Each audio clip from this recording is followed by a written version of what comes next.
छतरपुर जिले में पिछले एक सप्ताह से हो रही अच्छी वर्षा के कारण कई नदी निकट क्षेत्रों में बाढ़ जैसे हालात निर्मित होने की आशंकाएं हैं। धसान, जामुनी और केन नदी के आसपास मौजूद ग्रामीण क्षेत्रों में यह रिप्टा पुलों पर पानी में डूबने जैसी आशंकाओं को देखते हुए होमगार्ड के जवान एनडीआरएफ टीम के रूप में बचाव के लिए तैनात किए जा रहे हैं।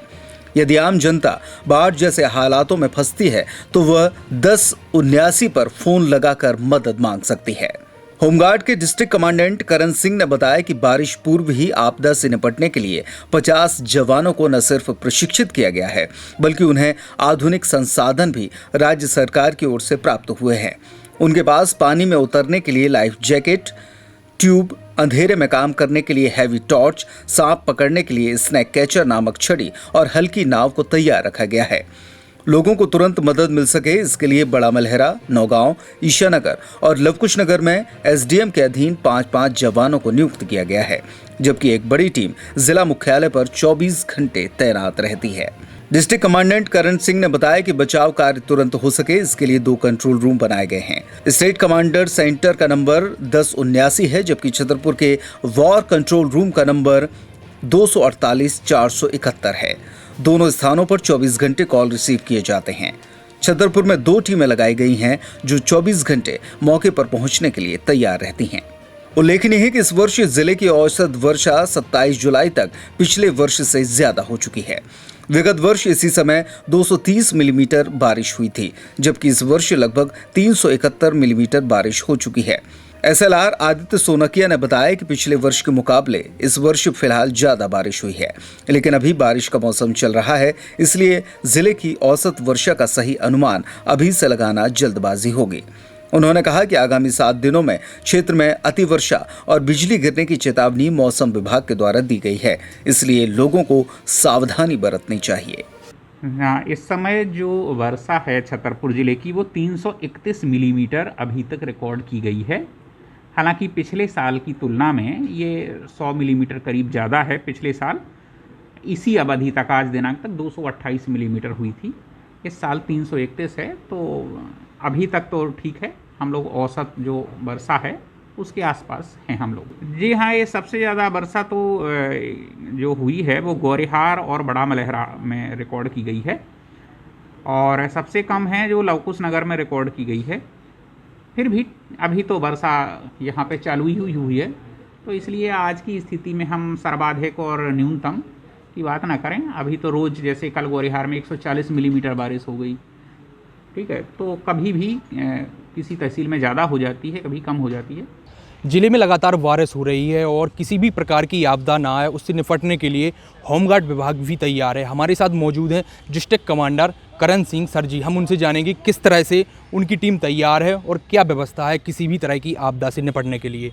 जी सर, किस तरह से व्यवस्था है यदि किसी भी प्रकार की आपदा आती है जिले में तो किस तरह के इंतजाम किए गए? जिस प्रकार से वर्तमान में भारी वर्षा की चेतावनी जिले को मिल रही है, उस हिसाब से हमारी QRT की टीम पूरी तरह तैयार है। इसमें एक टीम होमगार्ड की है, एक टीम SDRF की है। तो रात दिन 24 घंटे हमारी टीम के जवान यहाँ तैयार रहते हैं और इसी प्रकार से लवकुश नगर, नौगांव, ईसानगर और बड़ा मलहरा में हमारे DRC की भी 5-5 जवानों की टीमें तैयार हैं जो सभी साधन से संपन्न हैं। सर, कहाँ कहाँ ज़्यादातर रहने की संभावना रहती है? बाढ़ क्षेत्र कहाँ पर है? यदि छतरपुर की बात करें कहाँ पर?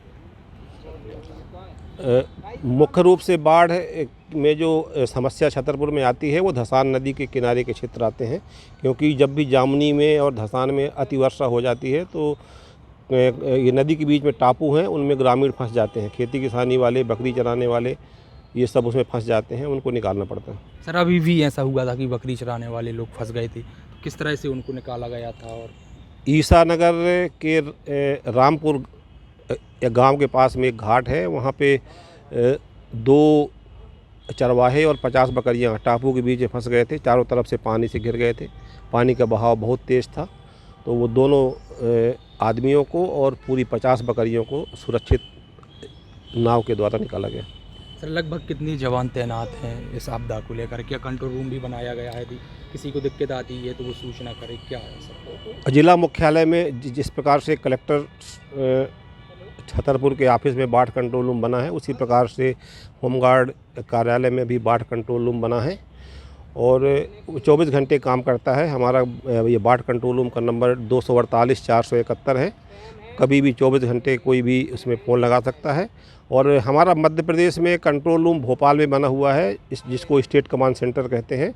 वहाँ का 1079 हमारा टेलीफोन नंबर है। ये टोल फ्री नंबर है, कहीं से भी इसको लगा के आपदा की सूचना दी जा सकती है। ये जवान भी सर खड़े हुए हैं सामग्री लिए हुए, तो किस तरह से ये सामग्री ये लोग यूज करते हैं? यदि बात करें तो ये टॉर्च भी, ये छड़ी है सर, क्या है, किस तरह की औजार, किस तरह से? ये जवान हमारे सब पूरी तरह से प्रशिक्षित हैं।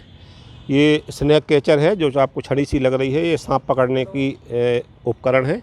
अगर कहीं आपदा के समय कहीं सांप वगैरह होता है तो उसको पकड़ के सुरक्षित निकाला जाता है। और ये टार्च रात में काम में आती है, लाइफ जैकेट है, लाइफ बॉय है, रस्सा है, ये सभी हमारे बाढ़ के उपकरण हैं जो हमारे जवान पूरी तरह से प्रशिक्षित हैं।